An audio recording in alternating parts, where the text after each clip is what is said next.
চরণ শিবপুর যাওয়ার রাস্তা হলো এটা। এইখানে জগদ্ধাত্রী ঠাকুরে পার হয়ে যেতে হয়।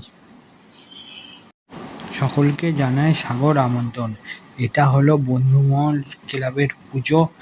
দেখো বন্ধুরা, আপনারা এদের থিম হলো রাশি রহস্য। চলো দেখো, প্যারিস ফাইবার দিয়ে কাজ করা আছে এই প্যান্ডেলটি। 12টি রাশি দেয়া আছে, উপরে কাক থাকবে, এইগুলো গোল গোল করা গুলো ডিজাইন থাকবে, এখানে কালা জাদু থাকবে। দক্ষিণ চব্বিশ পরগনা জেলার মধ্যে সবচেয়ে বড় মহিষাসুর হলো এটা। চলো দেখো, 12টি হাতে 12টি রাশি থাকবে, ময়ূরের পিঠের উপরে বসে আছে ঠাকুর। ঠাকুরের রং হবে কালো।